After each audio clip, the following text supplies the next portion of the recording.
नमस्कार। सुर्खियों के बाद सबसे पहले कोरोना अपडेट। प्रदेश में कोरोना का कहर जारी है। मरीजों का आंकड़ा लगातार बढ़ते जा रहा है। मध्य प्रदेश में अब तक 1949 कोरोना के केस हो चुके हैं। इनमें से 308 स्वस्थ भी हुए हैं। 99 लोगों की मौत हो चुकी है। इंदौर में सबसे ज्यादा मामले 1085 संक्रमण के मामले, 57 की मौत, 112 स्वस्थ।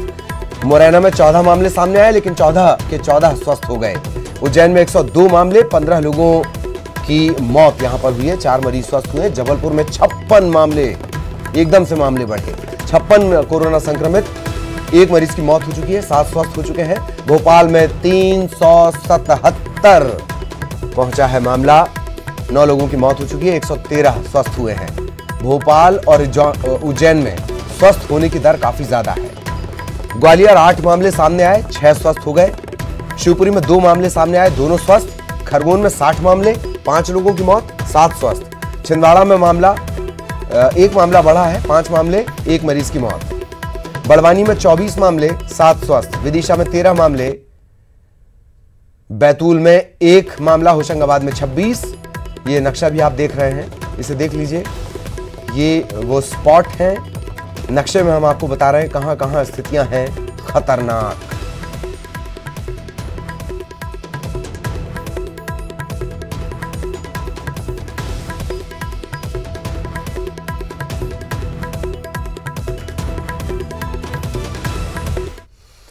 तो राजधानी भोपाल में कोरोना संक्रमितों की रफ्तार तेजी से बढ़ती जा रही है। आज फिर भोपाल में 14 और नए मरीज मिले हैं। सुबह 17 नए मरीज मिले थे और इन 17 में 7 जमाती भी हैं।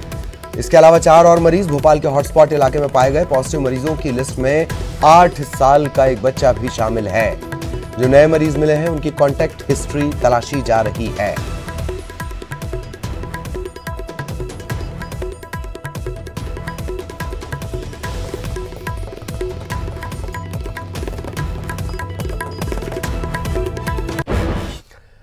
और भोपाल में फिलहाल दुकानें नहीं खोली जाएंगी। कोरोना के रेड जोन में होने के चलते भोपाल जिला प्रशासन ने फिलहाल बाजार और दुकान बंद रखने का फैसला किया है। केंद्र सरकार का जो दुकान खोलने का फैसला था, ये आदेश भोपाल में 3 मई यानी लॉकडाउन की मौजूदा तारीख तब तक लागू नहीं किया जाएगा। केंद्र सरकार के दुकानें खोलने के आदेश को लेकर भोपाल कलेक्टर तरुण पिथौड़े ने स्थिति साफ कर दी। पिथौड़े ने कहा कि भोपाल में कोरोना संक्रमितों की बढ़ती तादाद को ध्यान में रखते हुए 3 मई तक 50% दुकानें नहीं खोली जाएंगी। भोपाल रेड जोन में है, लिहाजा केंद्र का शहर की आधी दुकानें खोलने का आदेश लागू नहीं किया जाएगा।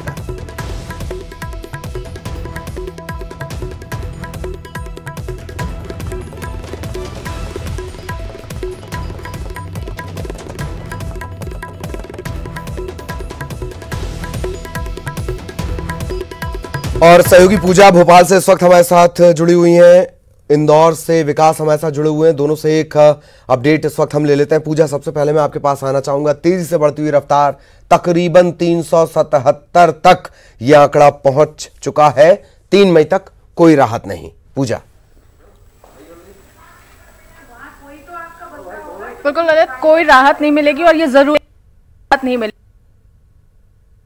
मरीजों की संख्या में इसका शिकार बनते जा रहे हैं। और अब स्थिति यह है कि राजधानी भोपाल शहर की बात करते हैं तो कंटेनमेंट एरिया और रेड जोन यानी जो हॉटस्पॉट जोन कहे जाते हैं, उनकी भी संख्या लगातार बढ़ती जा रही है। पहले ये समय तक कुछ कम थे, लेकिन अब जिस तरीके से ये स्पीड बढ़ती जा रही है, मरीज सामने निकल के आ रहे हैं, कहीं ना कहीं ये हॉटस्पॉट जोन भी अब बढ़ते जा रहे हैं, जहां से तेजी के साथ मरीजों की संख्या एक के बाद एक आती ही जा रही है। जिस तरीके से मरीज सामने आ रहे हैं, पहले ये था कि बुजुर्ग इसका शिकार बनते हुए ज्यादा दिखाई देते थे, फिर एक यंगस्टर्स भी दिखे, लेकिन अब जिस तरीके से रोज की लिस्टिंग हो रही है, उस लिस्टिंग में बच्चे भी शामिल होते हैं। एक बड़ी तादाद जमातियों की भी मौजूद रहती है, जो एक बड़ी वजह इन सब की माने जा रहे हैं। और चलिए, इस वक्त एक बड़ी खुशखबरी, और आप दोनों लगातार हमारे साथ बने रहें। मैं चाहूंगा ये स्क्रीन पर आप सबसे पहले देखें। कोरोना पर अब तक की सबसे बड़ी खबर।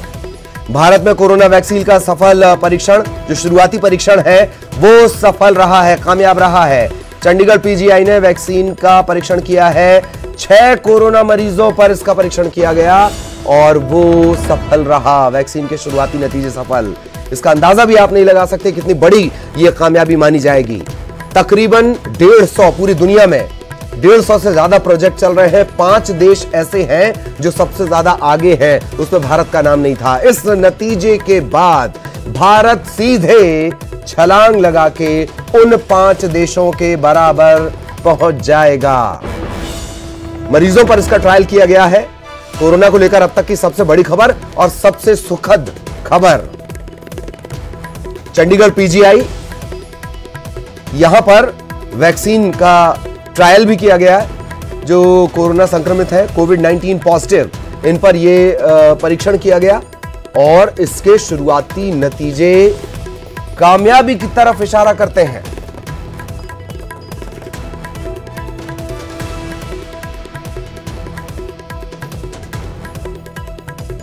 चंडीगढ़ पीजीआई में इस वैक्सीन का परीक्षण किया गया, मरीजों पर यह किया गया है।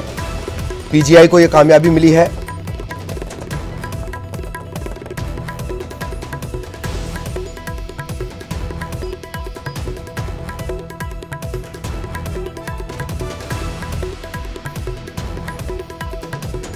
तकरीबन 4 से 6 जो पेशेंट हैं उन पर ट्रायल किया गया है। बेहतर नतीजे सामने आए हैं और इसी दिशा में अब आगे बढ़ा जा रहा है। जैसा कि मैंने शुरुआत में आपको बताया, तकरीबन 150 प्रोजेक्ट पूरी दुनिया में चल रहे हैं।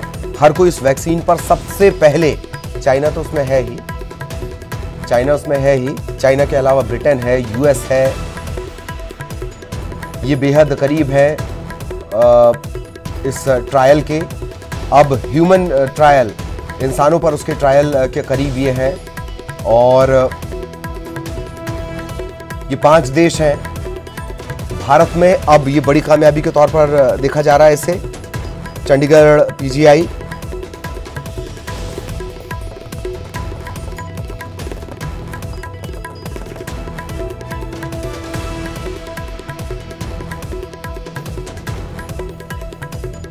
इम्यूनिटी को कंट्रोल करने, इम्यूनिटी ही सारी इम्यूनिटी के एंगल से ही, इम्यूनिटी को केंद्र में रखकर ही, सेंटर में रखकर ही ये सारे ट्रायल हो रहे हैं। वैक्सीन को लेकर ये प्रयोग हो रहे हैं।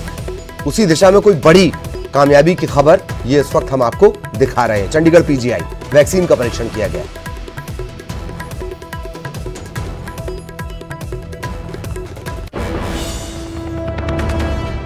तो इस बड़ी खबर पर लगातार नजर बनी हुई है। इससे जुड़ा अपडेट भी सबसे पहले हम अपने दर्शकों को बताएंगे। तब तक ये खुशखबरी आप देखकर पढ़ते रहिए। मेरे सहयोगी पूजा और विकास लगातार हमारे साथ बने हुए हैं। विकास, एक बड़ी खुशखबरी तो खैर हम दर्शकों को बता ही रहे थे, लेकिन कम से कम इंदौर के लिहाज से दिल्ली क्या, चंडीगढ़ क्या, सब कुछ बहुत दूर है। वो भी तब जबकि आंकड़ा बढ़ चुका हो 1000 के पार। सिंघम स्टाइल भी काम नहीं आई है। क्या कुछ आज का अपडेट विकास? बिल्कुल ललित, आपको बता दूं कि जो कल रात 56 मरीजों का इजाफा हुआ था, उसके बाद इंदौर का जो आंकड़ा है वो 1085 के करीब हो गया। लेकिन गनीमत और खैरियत की बात यह है कि आज एक अच्छी खबर ये आई कि जो खजराना थाना इलाके के जो पूर्व थाना प्रभारी संतोष यादव थे, जो कोरोना की संक्रमण से ग्रसित होकर के इंदौर के चौथाम अस्पताल में इलाजरत थे, आज वो डिस्चार्ज हो गए हैं। और सबसे बड़ी खबर फिलहाल यही है कि जो शुरुआती तौर में जिस प्रकार से एक थाना प्रभारी की मौत के बाद पुलिस का मोरल डाउन हुआ था, और ये फोर्स के मनोबल बढ़ाने के लिए बहुत अच्छी एक खबर मानी जा रही है, अच्छी तस्वीर मानी जा रही है। कुछ समय पहले ही उन्हें हॉस्पिटल से डिस्चार्ज किया गया और ये जो आंकड़ा है स्वस्थ लोगों को अब तक डिस्चार्ज करने का वो 115 के करीब पहुंच चुका है। तो जिस प्रकार से मरीजों की संख्या बढ़ रही है, वैसे वैसे धीरे धीरे उसके ठीक पीछे ये सही होकर आने वालों की संख्या भी लगातार बढ़ रही है, संख्या में भी लगातार इजाफा हो रहा है। हालांकि जो संक्रमण का जो काल था, जो संक्रमित लोग थे, वो उन सभी लोगों को पहले से ही क्वारंटाइन कर लिया गया है। उसके साथ साथ में जो बेवजह घूमने वाले लोग हैं, उन सभी पर भी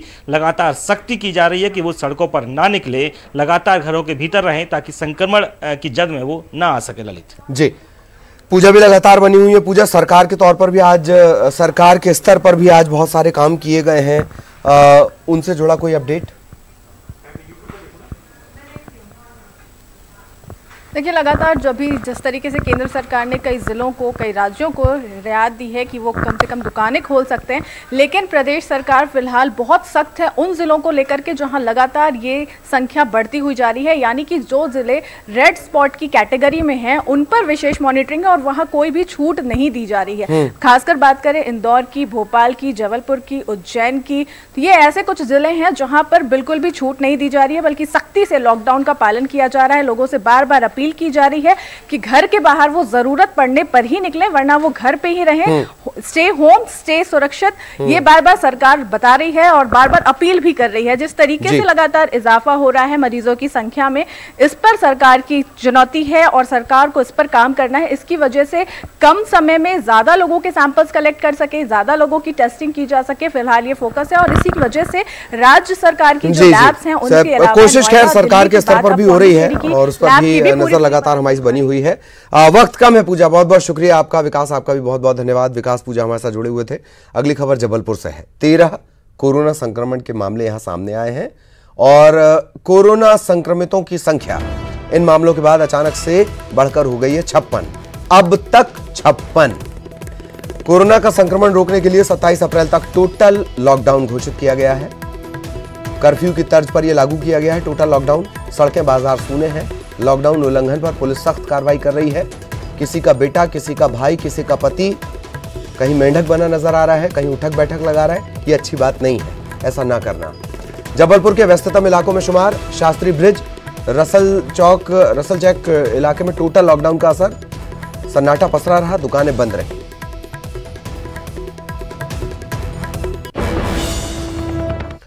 और खंडवा में कालाबाजारी को लेकर बड़ी कार्रवाई की गई है। बताइए, युद्धकाल में भी हमें कालाबाजारी, जमाखोरी, मुनाफाखोरी ऐसी खबरें बतानी पड़ती हैं। खंडवा में कालाबाजारी को लेकर बड़ी कार्रवाई की गई है। अनाज माफिया असलम चौहान, राष्ट्रीय सुरक्षा कानून NSA, इसके तहत यह कार्रवाई की गई है। असलम पर PDS के अनाज की कालाबाजारी का आरोप है।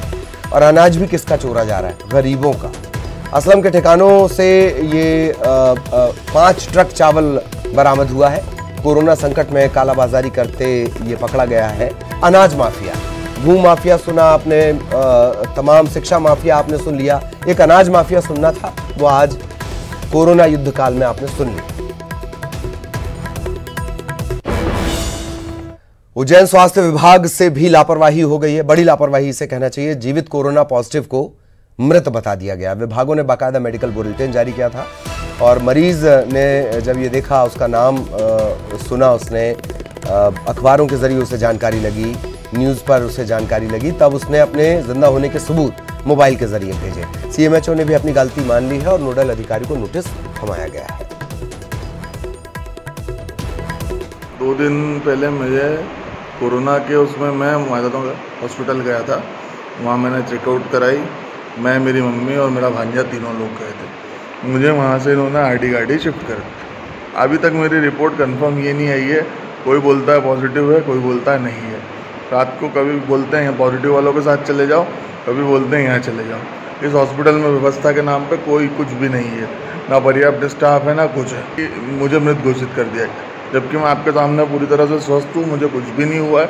कृपया करके मेरा निवेदन है, मेरे वीडियो को आगे तक पहुँचाएँ और यहाँ पे व्यवस्था सुधारें, या मुझे यहाँ से निकालने का करें। अभी उनसे हमने चर्चा भी करी, उनकी हालत ठीक है, वो अपने वहाँ पे ट्रीटमेंट ले रहे हैं। तो नोडल अधिकारी को हम लोगों ने यहाँ से एक नोटिस जारी कर रहे हैं कि आपने इस तरह से गलत जानकारी यहाँ प्रस्तुत करी, जिसकी वजह से नाम में हमारा काफ़ी त्रुटि रिपोर्ट चली गई है।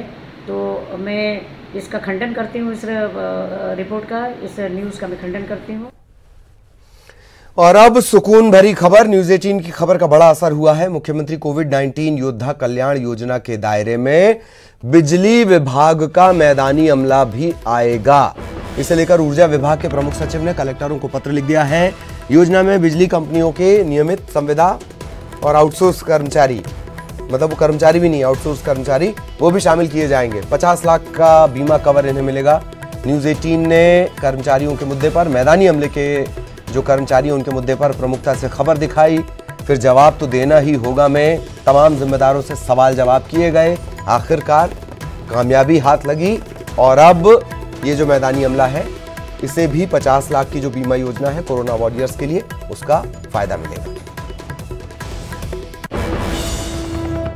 खबर होशंगाबाद से, राहत भरी खबर। होशंगाबाद में कोरोना संक्रमित मरीजों की लगातार बढ़ती संख्या के बीच राहत भरी खबर यह रही कि इटारसी के जो 8 कोरोना संक्रमित मरीज थे वो स्वस्थ होकर भोपाल से वापस इटारसी पहुंच गए। भोपाल से जब ये इटारसी पहुंचे तो इन सभी का स्वागत किया गया। खुद एसडीएम इटारसी सतीश राय यहां पहुंचे। प्रोटोकॉल के मुताबिक सभी को 14 दिनों तक रेलवे हॉस्टल में रखा जाएगा और फिर इन्हें घर भेज दिया जाएगा। सागर का पहला कोरोना मरीज भी ठीक होकर अपने घर लौट गया है। बीएमसी के डॉक्टर्स ने ताली बजाई, स्वागत किया। सागर का ये मरीज टिकटॉक बनाकर सुर्खियों में भी आया था और पूरी उम्मीद है 7 तारीख को अस्पताल में से भर्ती कराया गया। 10 तारीख को इसकी रिपोर्ट पॉजिटिव आई। 17 दिन बाद ठीक होकर सागर का ये मरीज ठीक होकर अपने घर लौटा है। उम्मीद है अब ये जैसे टिकटॉक पे नज़र आया था, मास्क उड़ाते हुए, बीमारी का मजाक उड़ाते हुए, गलत मजहबी व्याख्या करते हुए, धर्म की गलत व्याख्या करते हुए, अब ऐसा नहीं होगा। कुदरत ने इसे भरपूर समझाया है और शायद परमेश्वर ने या अल्लाह ताला जिसे आप मानते हैं उसने इसे भरपूर समझाया है।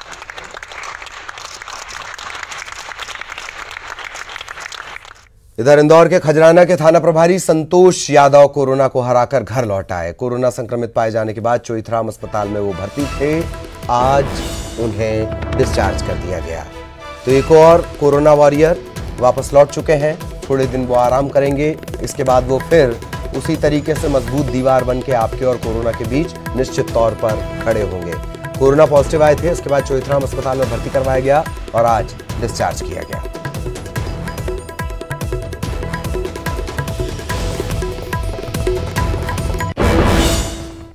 इधर उमरिया में लॉकडाउन का जायजा लेने के लिए निकली पुलिस का स्थानीय लोगों ने फूल माला के साथ स्वागत किया है। चंदिया कस्बे की ये तस्वीरें हैं। सोशल डिस्टेंसिंग का पालन करते हुए लोगों ने पुलिस के जवानों की तारीफ की, उनके काम की तारीफ की, उन्हें गमछे भेंट किए, पुष्पगुच्छ गुलदस्ता भेंट किया और फूलों की वर्षा कर उनका स्वागत किया। पुराने कांग्रेसी और नए बीजेपी नेता ज्योतिरादित्य सिंधिया ने कोरोना पीड़ित जहांगीराबाद के टीआई से फोन पर बातचीत की और उनका हाल चाल जाना। नमस्कार सर। हाँ, तुम ठीक हो? सर बढ़िया सर। मुझे चिंता हुई थी तुम्हारी, पूरा कोरोना सब अब ठीक हो गया हो ना? सर बिल्कुल ठीक हो गया सर, डिस्चार्ज हो चुके हैं, 6 दिन हो गए सर अस्पताल। हाँ, अपना ख्याल रखना सर और घर वालों का भी ख्याल रखना। और मुझे चिंता थी तुम्हारी। सर अपना ख्याल रखना सर। सभी आरक्षकों को भी कह देना कि इतना मेहनत सब लोग कर रहे हैं और मुझे बहुत गर्व है सब लोगों के ऊपर। सर पूरे प्रदेश भर में मेरा संदेश भेज देना सभी आरक्षकों को। बिल्कुल सर। समाज सेवा के प्रतीक हो तुम लोग और अपना मनोबल बनाए रखना और मैं तुम लोगों के साथ खड़ा हूँ। सर धन्यवाद सर। अपना ख्याल रखना सर। तो अच्छा लगता है कोई पुराना नेता, पुरानी पार्टी का फिर नई पार्टी का नेता इस तरीके से चिंता करता है। तो वैसे 1000 से ज्यादा पीड़ित हैं, उनकी चिंता करने की बहुत गुंजाइश है। इधर प्रदेश के गृह मंत्री और स्वास्थ्य मंत्री डॉक्टर नरोत्तम मिश्रा दोपहर को अल्प प्रवास पर दतिया पहुंचे। वार्ड 34 का दौरा किया। गृह मंत्री ने बख्शीनगर में लोगों के हाथ सैनिटाइज करवाए। लॉकडाउन की वजह से परेशान गरीबों को राशन बांटा। लोगों को भरोसा दिलाया कि किसी को खाने पीने की चीजों की कमी नहीं आने दी जाएगी। उन्होंने ये भी समझाया कि लॉकडाउन का पूरी तरीके से पालन करना है, लॉकडाउन के दौरान घर में ही। के बाद खबर सीधी से जुड़ी हुई। मुंबई से पैदल चलकर सीधी आ रहे एक मजदूर की मौत हो गई। ये मजदूर मोतीलाल साहू सीधी के हटवा गांव के रहने वाले थे। 23 अप्रैल को अपने इलाके के तकरीबन और बाकी के 20-30 लोगों के साथ ये गांव के लिए निकल गए। मुंबई से 150 किलोमीटर दूर भूखे प्यासे एक गांव के पास पहुंचे। केवल पीने का पानी मिल रहा था। भोजन नहीं मिलने के चलते मोतीलाल साहू की हालत बिगड़ गई। इसके बाद साथ में जो उनके मजदूर आ रहे थे, नजदीक के अस्पताल में उन्हें भर्ती करवाया गया और यहाँ मोतीलाल ने दम तोड़ दिया। इसी मजदूर के शव को निजी एम्बुलेंस से सीधी लाया जा रहा है। मृतक के भाई का आरोप है कि 1 महीने से लॉकडाउन में फंसे हुए थे। खाने पीने का कोई इंतजाम नहीं था। ऐसे में पैदल चलकर ये 40 से 50 लोग सीधी आ रहे थे। लगातार भूख और प्यास की वजह से उनके भाई की तबीयत बिगड़ गई और दम तोड़ दिया। कितनी बड़ी बात है ये, और सबसे बड़ी जमहूरियत के लिए भी कितनी बड़ी बात है, वो विकल्प देती है। बताइए, मोक्ष कैसे चाहिए, बीमारी से या भूख से? मजदूरों के लिए यह विकल्प है।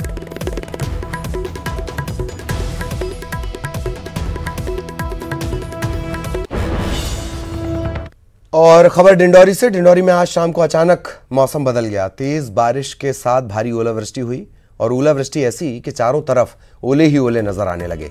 पूरी जमीन ओलों से पट गई। इस ओलावृष्टि को देखकर लोग हैरान रह गए। स्थानीय लोग बताते हैं कि अपने जीवन काल में उन्होंने इतनी जबरदस्त ओलावृष्टि नहीं देखी। ओलावृष्टि ने लेकिन किसानों की कमर तोड़कर रख दी है। तहसीलदार का यह कहना है कि ओलावृष्टि से फसलों के नुकसान का सर्वे करवाया जाएगा और फिर मुआवजा दिया जाएगा।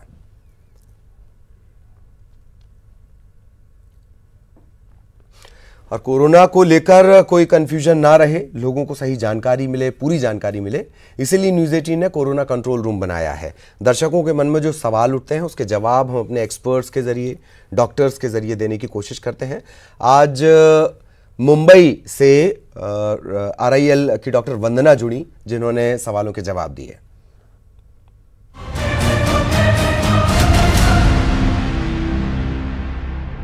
मेरा नाम पूर्णिमा चैटर्जी है। मैं 39 एज की हूँ। मैं बनारस की रहने वाली हूँ। मेरा एक सवाल है कि हम क्या सावधानी बरते जिससे कोरोना ना हो। मैं रवि कुमार रांची से बात कर रहा हूँ। मुझे ये जानना है कि कोरोना से बचने के लिए हमें क्या क्या एहतियात लेने चाहिए। मेरा नाम नारायण सिंह है। मेरी उम्र 21 ईयर है। मैं मथुरा से हूँ। मेरा सवाल ये है कि हम क्या सावधानी बरतें जिससे कि कोरोना ना हो। कोरोना ना हो या कोरोना से बचने के लिए 3 सरल उपाय हैं। 1, अपने हाथों को बार बार पानी और साबुन से धोए या हैंड सैनिटाइजर का उपयोग करें। दूसरा, अपने हाथों से आँख, कान, नाक, चेहरे इत्यादि को बार बार ना छुए। और तीसरा, सोशल डिस्टेंसिंग बना के रखें। जितना हो सके अपने घरों में ही सुरक्षित रहे। My name is Ayush Gupta. I am from new Delhi. मेरा क्वेश्चन यह है कि क्या किसी को दोबारा भी कोरोना हो सकता है? मैं बलराम बैरागी रतलाम से। मेरा प्रश्न यह है कि क्या कोरोना से उभरने वाले किसी व्यक्ति को दोबारा भी कोरोना हो सकता है? नाम सचिन पायला, उम्र 19 साल, स्थान भरतपुर। मेरा सवाल ये है, क्या किसी को दोबारा कोरोना हो सकता है? चीन के वुहान शहर में ऐसे पाया गया है कि जिनको पहले कोरोना का इन्फेक्शन हो चुका था उनको दोबारा से इन्फेक्शन हुआ है। तो हाँ, कोरोना का दोबारा से इन्फेक्शन हो सकता है। तो इसीलिए एक बार अगर कोरोना हो भी गया तो भी प्रिवेंटिव मेजर्स जो है उसको हम लोग लगातार इस्तेमाल करते रहे।